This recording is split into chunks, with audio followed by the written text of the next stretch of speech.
Sir, bisikan malam lagi dong. Edisi Maulid nih. Yang kedua. Ada dua hal yang pasti datang yang kita tidak bisa mengendalikannya. Pertama, ketika kita dilahirkan.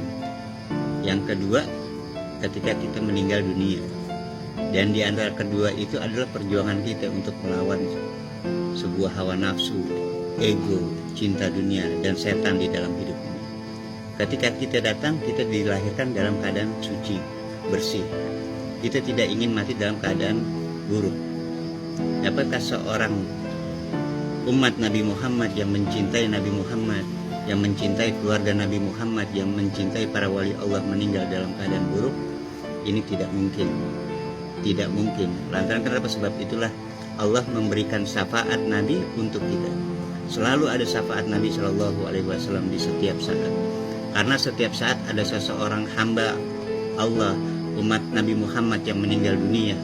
Dan kalau mereka cinta kepada Nabi, sering membaca salawat atas Nabi, ketika kita berada dalam sakaratul maut, maka di 7 nafas tarikan terakhir, Nabi datang untuk membimbing kita untuk mengucapkan kalimat la ilaha illallah.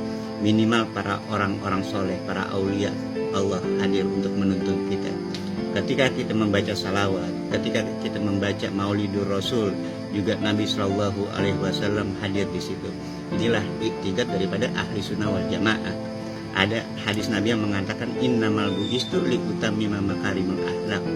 Dalam satu riwayat Allah menyatakan sesungguhnya aku ini diutus tidak lain dan tidak bukan adalah untuk menyempurnakan akhlak daripada umat Nabi Muhammad yang mencintai keluarga Nabi Muhammad, yang mencintai para aulia wasolihin, orang-orang soleh. Tidak akan meninggal kecuali disempurnakan terlebih dahulu akhlaknya oleh Rasulullah Shallallahu Alaihi Wasallam, baru kemudian orang itu meninggal. Ada orang menyerap akhlak Rasulullah 10%, ada yang 20%, ada yang 30%. Nanti tidaklah ia meninggal dunia kecuali disempurnakan dulu akhlaknya oleh Rasulullah Shallallahu Alaihi Wasallam. Dan tidaklah meninggal seorang hamba kecuali telah disempurnakan juga nikmatnya oleh Allah Subhanahu wa Ta'ala.